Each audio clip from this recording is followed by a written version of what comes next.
कर्नाटक चुनाव में कांग्रेस पार्टी के मैनिफेस्टो में बजरंग दल पर बैन लगाए जाने के वादे के बाद राजस्थान में भी हलचलें देखी जा रही हैं।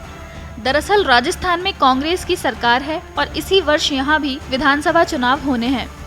यही वजह है कि राजनीतिक गलियारों से लेकर सोशल मीडिया तक इस बात की चर्चा है कि क्या राजस्थान में भी कांग्रेस सरकार बजरंग दल पर बैन लगाने का विचार रखती है। इधर राजस्थान में बजरंग दल पर बैन मुद्दे पर चर्चा के बीच मुख्यमंत्री अशोक गहलोत और उन्हीं की सरकार के कैबिनेट मंत्री प्रताप सिंह खाचरियावास का बयान सामने आया है। दोनों ही नेताओं ने कर्नाटक के चुनाव घोषणा पत्र में कांग्रेस पार्टी के वादे पर साफ गोई से किनारा किया है, साथ ही विरोधियों पर निशाना साधने का मौका नहीं छोड़ा है।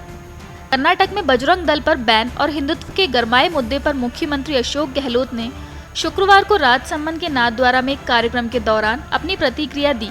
उन्होंने भाजपा का नाम लेकर कहा कि ये पार्टी धर्म और जाति के नाम पर मुद्दा बनाकर लोगों को भड़काने का काम कर रही है। उन्होंने कहा कि हम सब हिंदू हैं, ये कहाँ लिखा है कि जो भाजपा को वोट देगा वही हिंदू होगा।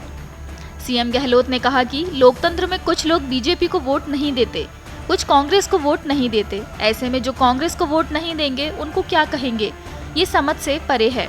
वोट उनको ही देने की राजनीति देश हित में नहीं है।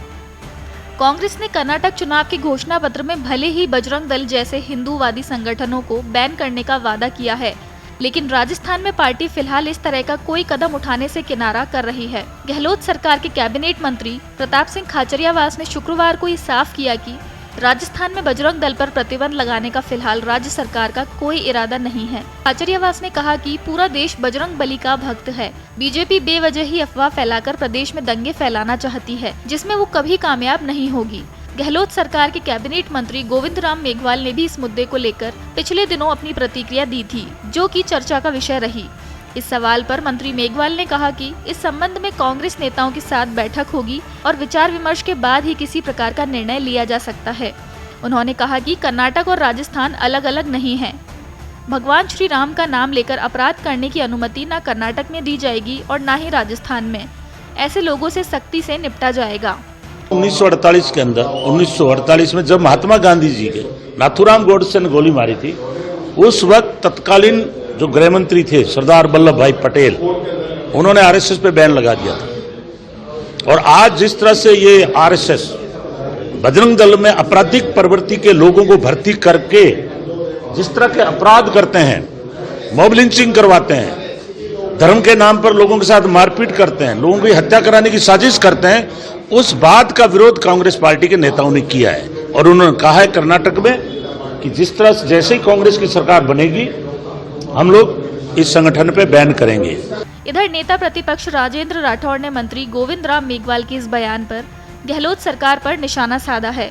उन्होंने ट्वीट प्रतिक्रिया में लिखा, मुख्यमंत्री अशोक गहलोत आपके मंत्री कर्नाटक की भांति राजस्थान में भी बजरंग दल पर प्रतिबंध लगाने का बेतुका बयान दे रहे हैं। आखिरकार गहलोत पैनल कोड की किस धारा में जय बजरंग बली और जय श्री राम के नारे लगाना अपराध है? जवाब दें, बजरंग बली के नाम से इतना खौफ क्यों? बीजेपी प्रदेश अध्यक्ष सीपी जोशी ने कर्नाटक में बजरंग दल पर प्रतिबंध विषय पर कहा कि राजस्थान में बजरंगी ही तुष्टीकरण रूपी लंका को ढहाएंगे। उन्होंने कहा कि कांग्रेस चुनाव मैनिफेस्टो में किए गए इस तरह के वादे न सिर्फ दुर्भाग्यपूर्ण हैं, बल्कि तुष्टीकरण की पराकाष्ठा है। जिन संगठनों को बैन करने की बात हो रही है, वही संगठन अब कांग्रेस की तुष्टीकरण रूपी लंका को ढहाने का काम करेंगे। राजस्थान में बजरंग दल के बैन विषय पर भले ही कांग्रेस नेता बयानों में अभी ज्यादातर खुलकर बोलने से बच रहे हों, लेकिन कर्नाटक के घोषणा पत्र में इस संदर्भ में वादा करके कांग्रेस पार्टी ने अपनी मंशा दर्शा दी है। ऐसे में प्रदेश में चुनाव नजदीक आने और कांग्रेस के घोषणा पत्र के जारी होने पर ही इस बारे में स्थिति पूरी तरह साफ हो सकेगी। कर्नाटक चुनाव के दौरान राजस्थान में भी हिंदुत्व के गरमाए मुद्दे के बीच जयपुर शहर बीजेपी ने हर वार्ड में हनुमान चालीसा का पाठ करने का ऐलान किया है। शहर अध्यक्ष राघव शर्मा ने कहा है कि जयपुर में हुए बम धमाकों की बरसी के दिन 13 मई को जयपुर के सभी 250 वार्डों पर धरना दिया जाएगा और उसके बाद पार्टी कार्यकर्ता नजदीक के ही हनुमान मंदिर में हनुमान चालीसा का पाठ करेंगे।